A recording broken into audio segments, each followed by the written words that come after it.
So the little girl is drawing a picture, and the teacher, to engage conversation, walks up to her and asks her what she's drawing.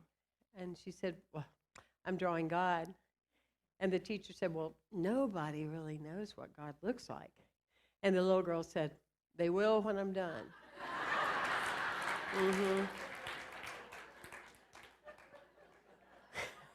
So my my question to you would be, based on who you were this past week, how did you show what God looks like? Big breath. You can maybe start wearing safety protected shoes. No, really, I'm asking myself the same question. How did you show what God is? Full of energy, possibility, fear, concern? Get caught up in some kind of mama drama? You know, what and how are you showing people what God looks like? For many of you, you are the only God people will ever see. That's a responsibility, you bet. But it's a grace and a blessing to have such an opportunity. You see, your personality often wants you to give up, right? Your personality wants to say, well, I'm outnumbered. But the spirit, that power within you, never fails. And it knows that we've just begun. One of my favorite quotes through the years, and I've added to it a number of times, I check in with it and see how I'm doing. It says to dance as if no one is watching. Dance as if no one is watching, right? Love.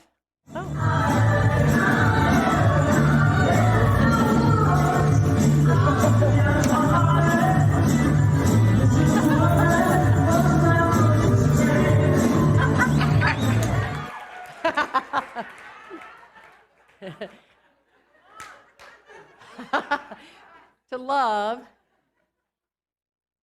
as if you cannot be hurt. Imagine that. To love as if no one could hurt you. Spend as if your well will never run dry. And dream as if there are no limits. Dance as if no one's watching. Love as if you could never be hurt. Spend as if your well will never run dry. Fill up that gas tank, please. Don't take all the time to find a gas station to put $5 and $10 in, please. It is called abundance thinking. Fill that baby all the way full, okay? These are fundamental changes in your life. Have a $100 bill always in your wallet. Have more than one bank. And don't focus on reality, and you will be rich beyond measure. You see, we're not talking cash flow. We're talking spirit limiting. There's a big difference. Understand that. So when we talk about connections from an awakening heart, when your heart is open, when you love as if you could never be hurt, you understand that everything is always working for your highest and best good, even if there might be an ouch in it. The word grow has the word ow at the end. The word breakthrough has ache and ooh. You see where I'm going, you know. And so all that said, there are these angels' experiences that are always supporting you. And I think about when I was 19 and I was at a bar, and trust me, I was dancing, not caring if anybody was watching, but I also was high as a kite, if you understand. And so I proceeded to, we didn't have Uber or Lyft back then, so I proceeded to drive away. And so there was a state trooper that pulled me over, blue light, not Kmart, but blue light. And he told me, he said, ma'am, I just wanted to pull you over and tell you your lights aren't on. So me being toasted, decided to argue with him and tell him that my lights were on. That was pretty, didn't go well. I spent the night in jail, okay? I did that another time in my life, but that's a different talk. But what I needed to discover within me is that I had a part within my own reality that I had claimed that there was a part of me that was still in prison. there was a part of me that still felt like there were some bars that were keeping me from being free to fly to the depth of my own understanding. And all the guy wanted to do was give me a favor, but I wanted to argue about it. I've seen people come through these doors, tens of thousands of people, and it's very interesting. You'll say, you may want to adjust your lights. Well, my lights are on. We want to often argue our limitations. I know you do it. I did it. And every now and then I catch myself wanting to do it again. But then I have this greater truth, you see. In Romans 12:2, it says very clearly, do not conform to the ways of the world, right? But be renewed. Be transformed by the renewal of your mind. Jesus, our brother, would say, be in the world, but not of the world. And you want to remember that. Be in the world, not of that world. Say it with me. Be in the world, but not of the world. And you want to remember that when people are joining together in chatter and all over social media and Twitter and Facebook and everything. Be aware. Oh my gosh. Be concerned. Oh my gosh. Guess what's coming now? Oh my gosh. You want to be aware that you are in this world. And you are not of this world because you came from a different intelligence. It's called the law of physics. Are you with me? And so you remind yourself, I'm going to check within myself and see how I feel about this. What I believe about this. Is it true for me? Niels Bohr, who won the Nobel Peace Prize, said that the observer changes that which is being observed. The observer changes that which is being observed. How are you observing something? What kind of energy are you putting into it? Where are your lights not on? How are you holding it in prayer and knowing? You know, years ago, when they trained dogs, they used somewhat of a harsh, obedient training. And the trainer would tell the dog, I am your master. And you do what I say. And here's the results if you don't do what I say. And they instilled fear. They instilled a concern. They instilled I need you to like me. They instilled a level of uncomfortableness, etc. And then new trainers evolved, thank heavens, and said, let's teach dogs about consequences and focus on what they do well instead of always reminding them of what they're doing wrong. Let's energize them by good consequences of joy and fun and going to the park and rewards versus punishment. And some of us are starting to learn that in parenting, thank you, God. Okay? We're not here to be bigger than those little people. They are bigger than us. And until we get that, we will not transform our society. They know more than you. They're more evolved than you because they are pure. They know how to be God because they have not been affected, impacted, and they do not have a virus. They are wide open to what is possible for life. For life. It also sounds like traditional Christianity. Why do we get dressed on Sunday? Why do we do music on Sunday? Why do we come here on Sunday? Yeah, do we feel good? Yeah. I mean, is it like a wonderful hour and a half? Yeah. But why do we do it? So we will outnumber the confusion and lack of enlightenment in this society.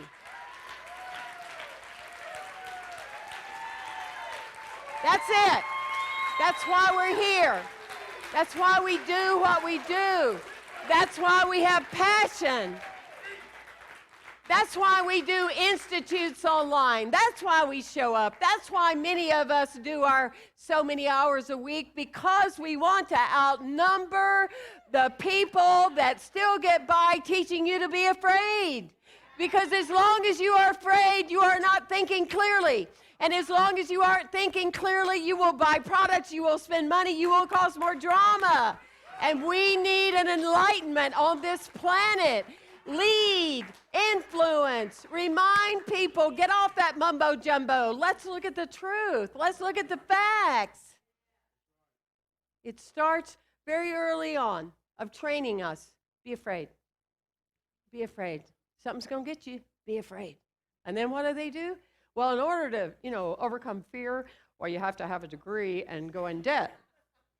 And then you have fear because you get out of college, you're $150,000 in debt. So you kind of go like this. Okay, I'm getting way into a whole nother zone. I'm going to come back. My bodyguard's giving me a cue back there. Where am I? I don't know. Who are you people? I don't know.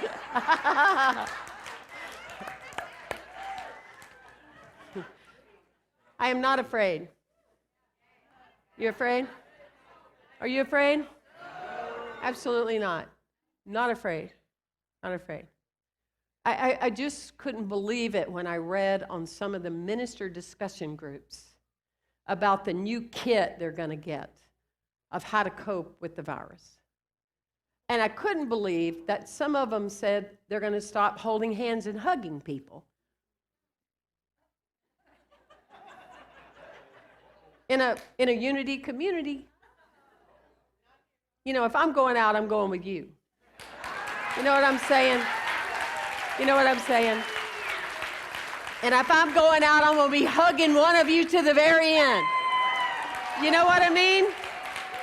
We are here to use common sense. So nobody walk out of here and say, I said nothing exists, but their reality exists and resists because we do not need to approach anything and be afraid. We need to use the wisdom that we have been blessed with in the first place. I was meeting with a friend this week, new friend, sharing about who we are, and he said to me, my favorite film is Defending Your Life. It came out in the 80s, so some of you weren't even here yet, but, Defending Your Life is my favorite film in the whole world, and it's a must-see. It's a must-see. But to just give you kind of a trailer, Defending Your Life is about at the end of your life, you go before like a board, kind of like our board of trustees. They wear gold stoles, not really, but anyway. And you get to talk about your life, and they show film of your life, your review. You know what they're looking at? How many times you were afraid? How many times you didn't speak out? How many times you didn't say who you are? How many times you could have gotten the bigger raise if you just asked for the money instead of, well, whatever you think. Well, it doesn't matter. I don't know. Who cares? It's okay. I'll eat anything on my plate. Just give it to me. I'm okay. I'm flexible. And so it shows you times in your life that you did not stand up for, this is who I am. I'm showing you what God looks like. And therefore, based upon that, you get to get in the bus trolley and go to the next place, or you go and you learn some more lessons about the former place of destination. So I said to this guy, I said, that's what we teach every week. If you understand that film, you understand that's what we teach every week. We're not making decisions based on some guarantee of some afterlife. We're making decisions called karma right now. Karma is everything. Your karma is your life, your belief systems, and that's what unfolds. When we talk about film, in the beginning of my ministry, I used to use always as the example when I would talk about prayer, Superman. And I would talk about how Clark Kent could have just stayed like Clark Kent. He could have just dealt, he could have not accepted his purpose. He could have not accepted he was here to show people what God looks like. And he could have just looked at trauma and tragedy and just went, well, what's my point? I got a pretty good life being Lois. Right? But he didn't. He would see a moment such as these. He would see a moment and say, wow, I need to change what? My consciousness. I need to change my awakening. I need to change my awareness. And back then, there were phone booths. Some of you may not know what that is. You can Google it. But there were phone booths. So Clark Kent, nerdy as he was, would go into a phone booth and close it as if to contain himself without witnessing all the chatter that was going on around him and all the drama and all the media and all the stuff. Oh, be afraid. And he just closed himself into that, and he transformed into the kind of person, wow, it'd make any heart flutter, probably. And so he showed this power that was mightier than him and his personality. Friends, that's prayer. That's holding the space. That's overcoming. That's overcoming your addiction, overcoming your feeling lack, overcoming you feel broken, overcoming that you feel like you're not enough. Until we know those things and we correct them inside ourselves, it doesn't matter what knight in shining armor, or what princess comes along, or what God comes along. Until we believe it, we will believe no one. You understand that? Until you believe it about yourself, you won't believe anybody else. And that's what's transformative about renewing your mind to understand and go back to the phone booth that says, I want to remember who I am. Period. Period. A professor tells a story about his seminary students, and he said the last test he gave them, and it was a lot of scripture, a lot of questions, it was kind of intense, it was 2 pages long. But he told them before he gave the test to them, he said, here's the thing, I want you to read all the questions until the very end of the last 2 pages before you start the test. Well, it's kind of like now when you send an email with more than one sentence on it, right? I mean, I have written 3 or 4 paragraphs to people and at the end gave them a nice surprise. It could have been a dinner, it could have been a gift. They didn't write, they didn't call, which means they didn't read it. You understand that? They didn't read it. Well, the same is true with these students. They didn't read all the way to the end, and they just took off. Even on the top of the page of the test, it said, please read all the questions all the way to the end before you begin. What was at the end, do you wonder? $5 over here, 10 over there. You get a lamp? No. It said at the very end, sign your name and you will automatically get an A. Right? And he went on to say it was fascinating through the years. Fascinating. He'd have some students see that and say, well, I still want to take the test and see how well I do. As they came in with a C, or they'd get mad. I wish I'd known that in the very beginning. Duh. Right? Isn't that how life can be, right? We used to say, why didn't someone tell me? The only secret was to love me. Oh.